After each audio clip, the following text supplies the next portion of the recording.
इस वीडियो में हम लोग पी ब्लॉक तत्वों के सामान्य लक्षणों के अगले भाग का अध्ययन करेंगे। पिछले वीडियो में इलेक्ट्रॉनिक विन्यास, संयोजकता, ऑक्सीकरण अवस्था, अक्रिय युग्म प्रभाव इनका अध्ययन किया गया था। अगला प्रॉपर्टी है आध्यात्मिक लक्षण।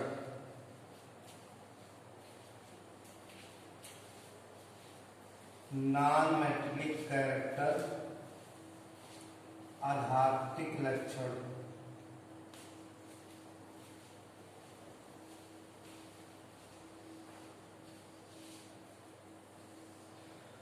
पी ब्लॉक में धातु, अधातु और उपधातु तीनों आते हैं। Metal, non metal, metalloid. वर्ग में नीचे की ओर जाने पर मेटेलिक कैरेक्टर धात्विक लक्षण बढ़ता है और आध्यात्मिक लक्षण घटता है। तो बोरान से एस्टेटीन तक खींची गई सीढ़ी जैसी रेखा से जो दाईं ओर के तत्व हैं वो नॉन मेटल हैं, जो नीचे की तरफ बाईं ओर के तत्व हैं मेटल हैं, और जो सीढ़ी से सटे हैं वो मेटलॉइड कहलाते हैं। जैसे पी ब्लॉक का पहला वर्ग boron, aluminium, gallium, indium, thallium, carbon, silicon, germanium, tin, lead, nitrogen, phosphorus, arsenic, antimony, bismuth, oxygen, sulphur, selenium, tellurium, polonium, chlorine, bromine, iodine, astatine, helium, neon, argon, krypton, xenon, radon. अब जो इसमें सीढ़ी बनती है boron से एस्टेटीन तक, इधर non metal है, इधर मेटल है और सीढ़ी से सटे मेटलॉइड है। जैसे बोरान में नॉन मेटेलिक कैरेक्टर पाया जाता है, अधातु है और ये सब धातु का गुण रखते हैं। कार्बन नॉन मेटल है, सिलिकॉन, जर्मेनियम में मेटलॉइड का गुण पाया जाता है, टिन और लेड मेटल है, धातुएं हैं।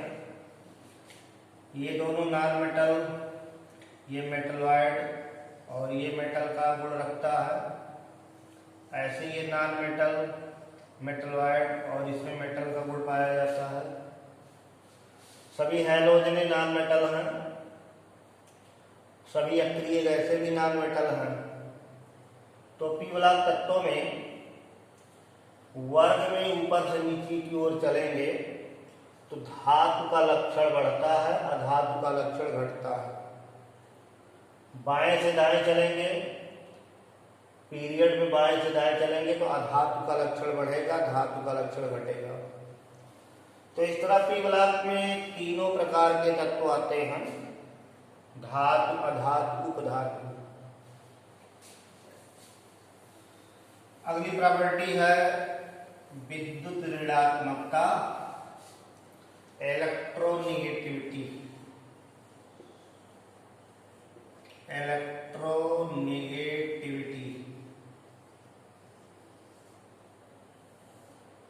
विद्युत ऋणात्मकता। विद्युत ऋणात्मकता का तात्पर्य है इलेक्ट्रॉन को अपनी ओर आकर्षित करने की क्षमता। किसी तत्व के परमाणु में इलेक्ट्रॉन को अपनी ओर खींचने की क्षमता जितनी अधिक होगी उसकी विद्युत ऋणात्मकता उतनी ज्यादा होगी। तो पी ब्लॉक के तत्व अधिक ऋण विद्युती होते हैं, उनमें इलेक्ट्रॉन ग्रहण करने की क्षमताएं होती हैं, इलेक्ट्रॉन ग्रहण करके ऋणायन बनाने की क्षमताएं होती हैं, और इसी कारण ये जो इलेक्ट्रोपॉजिटिव एलिमेंट के साथ बांड बनाती हैं वो आयनिक बनता है, और आपस में जो बांड बनाती हैं वो कोवैलेंट बनता है, सहसंयोजक बनता है। नाइट्रोजन, ऑक्सीजन, फ्लोरीन ये तीन इलेक्ट्रोनेगेटिव एलिमेंट हैं पहला इलेक्ट्रोनेगेटिव एलिमेंट पूरे पीरियोडिक टेबल में फ्लोरीन है, दूसरा ऑक्सीजन, तीसरा नाइट्रोजन। ये तीनों ऋणायन बनाने की क्षमताएं रखते हैं, अपनी यौगिकों में ऋण ऑक्सीकरण संख्या व्यक्त करते हैं। जैसे नाइट्रोजन नाइट्राइड आयन बनाता है, तो नाइट्रोजन परमाणु 3 इलेक्ट्रॉन ग्रहण कर लिया, अक्रिय गैस संरचना पा गया नाइट्राइड आयन। जैसे Ca3N2 है, कैल्शियम नाइट्राइड। इसमें कैल्शियम धनायन और नाइट्रोजन ऋणायन के रूप में उपस्थित है। ऑक्सीजन के जो कंपाउंड बनते हैं उनको ऑक्साइड कहते हैं, और पूरे अल्प सारणी के एलिमेंट जो ऑक्सीजन के साथ कंपाउंड बनाते हैं वो ऑक्साइड कहलाते हैं। केवल फ्लोरीन का जो ऑक्सीजन यौगिक बनता है उसको फ्लोराइड कहते हैं, क्योंकि फ्लोरीन हमेशा निगेटिव ऑक्सीडेशन स्टेट शो करेगा। जैसे OF2 है, इसको ऑक्सीजन डाई फ्लोराइड पढ़ा जाता है। ऑक्सीजन की ऑक्सीकरण संख्या धनात्मक है और फ्लोरीन की ऋणात्मक है। अन्य तत्वों के साथ जो ऑक्सीजन यौगिक बनाएगा उन सबको ऑक्साइड पढ़ा जाएगा, उसमें ऑक्सीजन की ऋण ऑक्सीकरण संख्या होगी। तत्वों के ऑक्सीजन के साथ बने द्विअंगी यौगिकों को ऑक्साइड कहते हैं, और ऑक्साइडों में ऑक्सीजन की ऑक्सीकरण संख्या ऋण 2 होती है। जितने ऑक्साइड मिलेंगे उसमें ऑक्सीजन का ऑक्सीडेशन नंबर -2 होगा। पराऑक्साइड मिलेंगे तो ऑक्सीजन का -1 होगा। सुपर ऑक्साइड मिलेंगे तो ऑक्सीजन का -1/2 होगा। तो ऑक्सीजन पीरियोडिक टेबल में दूसरे स्थान पर सबसे ऋण विद्युतीय तत्व है, मोस्ट इलेक्ट्रोनेगेटिव एलिमेंट है। इसलिए फ्लोरीन को छोड़कर अन्य तत्वों के साथ जो ऑक्सीजन का यौगिक बनता है उन सबको ऑक्साइड कहते हैं। आवर्त में बाएं से दाएं चलने पर विद्युत ऋणात्मकता बढ़ती है, और वर्ग में ऊपर से नीचे की ओर जाने पर विद्युत ऋणात्मकता घटती है। यानी हर वर्ग का जो पहला एलिमेंट होगा वो ज्यादा इलेक्ट्रोनेगेटिव होगा और नीचे वाला कम इलेक्ट्रोनेगेटिव होगा। और लेफ्ट टू राइट चलेंगे तो राइट में जो हाइड्रोजने हैं, हाइड्रोजन्स, वो सबसे ज्यादा इलेक्ट्रोनेगेटिव होती हैं। उनके आउटर मोस्ट सेल में 7 इलेक्ट्रॉन होते हैं। एक इलेक्ट्रॉन सुगमता से ग्रहण करके वो इनर्ट गैस कॉन्फ़िगरेशन प्राप्त करने की टेंडेंसी रखती है। तो इस तरह पी ब्लॉक तत्वों में इलेक्ट्रोनेगेटिव एलिमेंट आते हैं, और अभी पहले बताया कि पी ब्लॉक तत्व में ही नॉन मेटल हैं, बाकी सभी ब्लॉक मेटल से भरे हुए हैं। तो इलेक्ट्रोनेगेटिविटी जो प्रॉपर्टी है, विद्युत ऋणात्मकता, वो अधातुओं का गुण है, नॉन मेटलों का गुण है। नॉन मेटलों में इलेक्ट्रॉन लेकर के ऋणायन बनाने की क्षमताएं पाई जाती हैं। नॉन मेटल्स इलेक्ट्रोनेगेटिव होते हैं। अगली प्रॉपर्टी है परमाणु त्रिज्याएं, एटॉमिक रेडियाई। परमाणु त्रिज्याएं, एटॉमिक रेडियाई। परमाणु त्रिज्याएं कई तरह की हैं, जैसे सहसंयोजक त्रिज्या, कोई धात्विक त्रिज्या, कोई वान डेर वाल्स त्रिज्या। लेकिन एक सामान्य रूप से परमाणु त्रिज्या किसी आवर्त में बाएं से दाएं चलने पर हैलोजनों तक घटती है। अक्रिय गैसों की त्रिज्याएं बड़ी होती हैं, क्योंकि अक्रिय गैसों की जो त्रिज्याएं हैं वो वान डेर वाल्स होती हैं। तो सामान्य रूप से किसी आवर्त में बाएं से दाएं चलेंगे तो हैलोजन तक परमाणु त्रिज्याएं घटती हैं, और वर्ग में ऊपर से नीचे चलने पर बढ़ती है। वर्ग में त्रिज्याएं नीचे की ओर चलने पर बढ़ती हैं, क्योंकि बाह्य कोश की मुख्य क्वांटम संख्या बढ़ती है, नए कोश बनते हैं। नए कोश बनने के नाते जो प्रभावी नाभ की आवेश होता है उसमें हुई बढ़ोतरी नगण्य हो जाती है, उसका प्रभाव कम हो जाता है, और परमाणु त्रिज्याएं बड़ी हो जाती हैं। नेचर ऑफ कंपाउंड्स, यौगिकों की प्रकृति।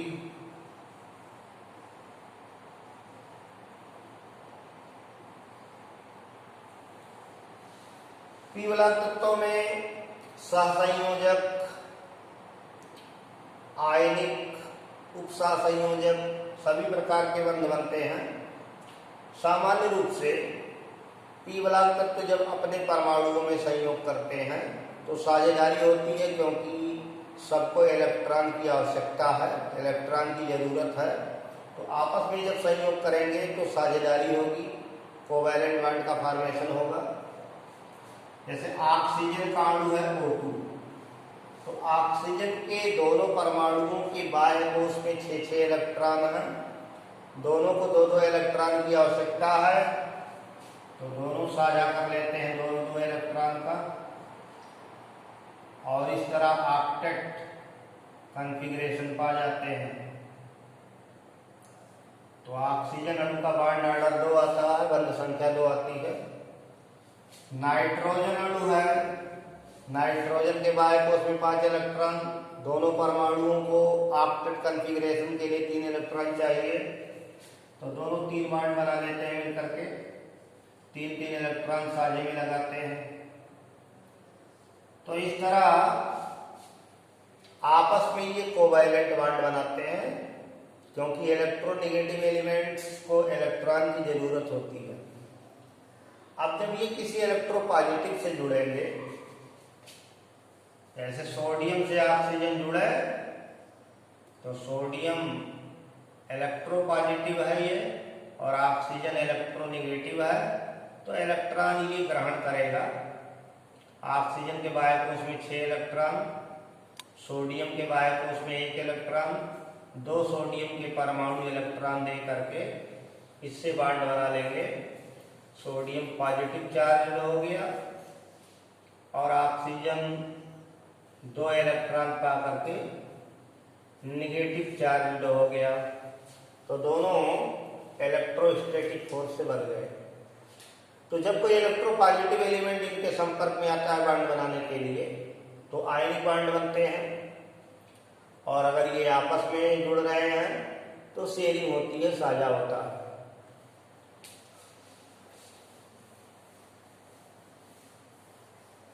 अगली प्रॉपर्टी है रिएक्टिविटी, अभिक्रियाशीलता। रिएक्टिविटी पी वाला तत्वों की जो अभिक्रियाशीलता है वो इस बात पर निर्भर करती है कि कितनी सुगमता से इलेक्ट्रॉन ये ग्रहण कर लेते हैं, क्योंकि अधिकांश एलिमेंट पी ब्लॉक वाले नॉन मेटल हैं। तो जो इलेक्ट्रॉन ग्रहण करने की टेंडेंसी ज्यादा रखेगा वो प्रबल ऑक्सीकारक कहलाएगा, स्ट्रांग ऑक्सीडाइजिंग एजेंट कहलाएगा। तो जो हैलोजने हैं, हैलोजन्स प्रबल ऑक्सीकारक होते हैं। इलेक्ट्रॉन ग्रहण करने की प्रबल क्षमता है। हैलोजनों के अणु द्विपरमाणु हैं, एक अणु में 2 परमाणु होते हैं, ये शीघ्रता से इलेक्ट्रॉन लेकर के हैलाइड आयन बना देते हैं। तो हैलोजनों की ऑक्सीकारक क्षमता जो है सबसे ज्यादा फ्लोरीन, फिर क्लोरीन, फिर ब्रोमीन और फिर आयोडीन, ये ऑक्सीडाइजिंग पावर है। फ्लोरीन सबसे प्रबल ऑक्सीकारक है, इसकी बॉन्ड एनर्जी कम है, इलेक्ट्रोनेगेटिविटी ज्यादा है, इलेक्ट्रॉन एफिनिटी क्लोरीन से कम है। तो रासायनिक अभिक्रियाओं में इसका बंध शीघ्रता से टूट जाता है, फ्लोरीन परमाणु मुक्त हो गया। इसलिए इसकी अभिक्रियाएं जो होती हैं फ्लोरीनीकरण वो प्रचंड होती हैं, विस्फोटक होती हैं। इसलिए सामान्य हैलोजनीकरण में क्लोरीनीकरण, ब्रोमीनीकरण, आयोडीनीकरण पढ़ा जाता है, फ्लोरीनीकरण को अलग से पढ़ते हैं। जैसे फ्लोरीन को बेंजीन नाभिक पर प्रवेश कराना हो तो विशेष अभिक्रिया चलेगी, क्लोरीन, ब्रोमीन, आयोडीन के लिए सामान्य अभिक्रियाएं चलती हैं। तो पी ब्लॉक तत्व ऑक्सीकारक होते हैं। अधिकांश पी ब्लॉक तत्व अधातु हैं। अधातुओं की जो अभिक्रियाशीलता है वो इलेक्ट्रॉन ग्रहण करने के कारण है, और इलेक्ट्रॉन ग्रहण करने की क्षमता प्रबल होने के कारण ये प्रबल आक्सीकारक होते हैं। ऊपर से नीचे चलेंगे वर्ग में तो आक्सीकारक क्षमता इनकी घटती है और आवर्तों में बढ़ती है। पीरियड में मान बढ़ता है आक्सीकारक क्षमता का और वर्ग में घटता है। तो इनकी रिएक्टिविटी जो है इनके इलेक्ट्रॉन ग्रहण करने की क्षमता पर जाती है, यानी इनके आक्सीकारक क्षमता पर जाती है।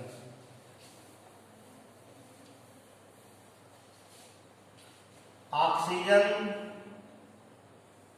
जो जीवनदायिनी वायु है ये किसी से संयोग करेगा तो ऑक्साइड बन जाता है या पराऑक्साइड सुपर ऑक्साइड बन जाते हैं, उसमें ये इलेक्ट्रॉन ग्रहण करता है। जैसे कोई एल्कली मेटल है वायु के संपर्क में आया तो उसका ऑक्साइड बन गया, तो ऑक्साइड कैसे बना होगा?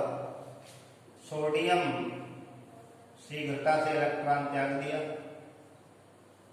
ये प्रबल अपचायक है, आसानी से इलेक्ट्रॉन त्याग दिया। और ऑक्सीजन डायटॉनिक है, एक ऑक्सीजन को 2 इलेक्ट्रॉन चाहिए, 2 ऑक्सीजन को 4 इलेक्ट्रॉन, तो ये ऑक्साइड हो गया। अब इसको संतुलित करके जोड़ लिया जाए, 4 से गुणा कर दिया जाए तो 4Na प्लस O2 और इन दोनों आयनों को जोड़ देंगे तो 2Na2O। तो इस तरह से ये इलेक्ट्रॉन त्याग दिए, ये ग्रहण कर दिए, ये कैटायन हो गया, ये एनायन हो गया, दोनों ions opposite ions force of attraction या इलेक्ट्रोस्टैटिक फोर्स के द्वारा बन गए। इस तरह कंपाउंड का फॉर्मेशन होता है। तो कंपाउंड फॉर्मेशन में या तो इलेक्ट्रॉनों का आदान प्रदान होगा या साझा होगा, और इलेक्ट्रॉनों के आदान प्रदान और साझे से जो तत्वों के परमाणु हैं वो आपस में जुड़ जाते हैं।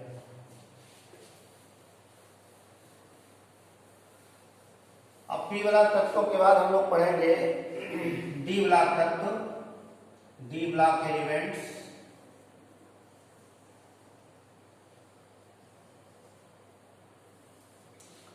डी ब्लॉक तत्वों को आवर्त सारणी में मध्य में स्थान दिया गया है। यस और पी ब्लॉक के मध्य स्थान दिया गया है।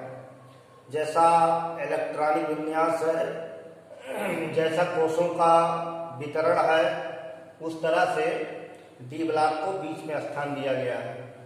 इलेक्ट्रॉनिक विन्यास में जैसे 1s के बाद 2s, फिर 2p भरते हैं, 3s, 3p भरते हैं, 4s के बाद 3d आता है, तब 4p आता है, 5s, 4d, 5p। तो ये जो डी उपकोष है, डी उपकोष का भराव 4s के बाद होता है, इसलिए पीरियड 4 में आवर्त 4 में डी ब्लॉक प्रारंभ होंगे। यानी पहले दूसरे तीसरे पीरियड में डी ब्लॉक तत्वों को कोई स्थान नहीं मिला है, क्योंकि इलेक्ट्रॉनिक वितरण व्यवस्था के अनुसार जो स्कैंडियम डी ब्लॉक का पहला एलिमेंट है उसका 3d1 कन्फिग्रेशन होता है। यस के बाद डी तब पी इस तरह भरे जाते हैं तो डी को बीच में स्थान मिलेगा, डी ब्लॉक के एलिमेंट बीच में आएंगे। तो डी में 10 इलेक्ट्रॉन भरते हैं डी उपकोष में, इसलिए 10 खड़े कॉलमों में डी ब्लॉक तत्वों को रखा गया है। जैसे scandium, titanium, vanadium, chromium, manganese, iron, cobalt, nickel, copper, zinc, इन सबके अंतिम इलेक्ट्रॉन 3d में भरे जाते हैं। तो ये सब प्रथम संक्रमण श्रेणी के तत्व हैं या 3d श्रेणी के तत्व हैं। तो ये सब प्रथम संक्रमण श्रेणी या 3d श्रेणी के तत्व हैं। दूसरा जो सीरीज है deuterium, zirconium, niobium, molybdenum, technetium, ruthenium, rhodium, palladium, silver, cadmium. Yttrium 39 से कैडमियम 48 तक के तत्वों के जो अंतिम इलेक्ट्रॉन है वो 4D में भरे जाते हैं, इसलिए इन्हें 4D श्रेणी या द्वितीय संक्रमण श्रेणी या डी ब्लॉक का द्वितीय श्रेणी कहते हैं। ऐसे तीसरी जो है उसमें इलेक्ट्रॉन 5D में भरे जाते हैं, तो लैंथेनम है, हॉफनियम है, tantalum, tungsten, rhenium, osmium, iridium, platinum, gold, mercury. ऐसे 6D जो है एक्टिनियम, रथरफोर्डियम, डवनियम, सीबोर्जियम, बोरियम, हैसियम, मिटूनियम, डर्मेस्टेडियम, अनन्यूनियम, अनन्वियम। तो डी ब्लॉक तत्वों में 4 क्षैतिज कॉलम हैं और एक कॉलम में क्षैतिज तरीके से एक कॉलम में 10 एलिमेंट हैं, 10 एलिमेंट हैं और जो ग्रुप है ये 10 बना, 10 खड़े कॉलम बने हैं। अब जैसे 1 2 3 4 5 6 7 8 9 10, तो 10 ये हैं और 10 खड़े कॉलम हैं ऐसे ऐसे, और एक में 4 दिख रहा है तो 10 चौक 40 एलिमेंट ये दिखाए गए हैं। इसमें सबके इलेक्ट्रॉन 3D में यानी 3D1 से लेकर के 3D10 तक भरेगा, इसमें 4D1 से लेकर के 4D10 तक भरेगा, इसमें 5D1 से 5D10, इसमें 6D1 से 6D10। लैंथेनम 57 से आगे के तत्व सीरियम से ल्यूटीशियम, ये लैंथेनाइड नीचे हैं, और एक्टिनियम 89 से आगे थोरियम 90 से लॉरेंशियम 103 ये नीचे है। तो डी ब्लॉक तत्वों को जो आवर्त सारणी में स्थान दिया गया वो डी उपकोष भरने के आधार पर है। डी ब्लॉक के तत्व D1 विन्यास से शुरू होकर के D10 विन्यास पर समाप्त होते हैं। जैसे स्कैंडियम का 3D1 और जिंक का 3D10, इस क्रम में इलेक्ट्रॉनों को भरा जाता है। तो इलेक्ट्रॉनिक वितरण व्यवस्था के आधार पर डी ब्लॉक तत्वों को स्थान आवर्त सारणी में दिया गया है। इनके विशेषताओं का अध्ययन हम लोग करेंगे। जैसे पहला लक्षण है इलेक्ट्रॉनिक विन्यास, इलेक्ट्रॉनिक कॉन्फ़िगरेशन।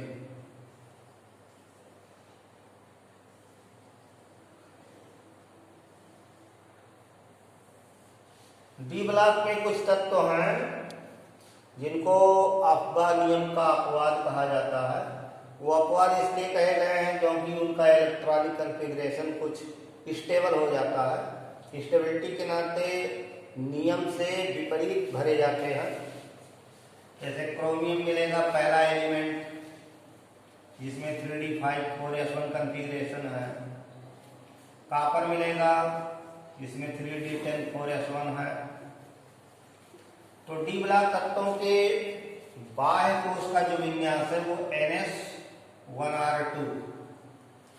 बाह्य कोश की शुभकोश में 1 या 2 या एक एलिमेंट पैलेडियम है जिसमें NH0, और उसके भीतर का विन्यास N-1s2, N-1p6, N-1d 1 to 10 होता है। इस सामान्य विन्यास पर ये इलेक्ट्रॉनिक विन्यास लिखा जाता है। तो बच्चों, इस वीडियो में हम लोगों ने डी ब्लॉक तत्वों के इलेक्ट्रॉनिक विन्यास तक का अध्ययन किया है। शेष अगले वीडियो में अध्ययन करेंगे। धन्यवाद।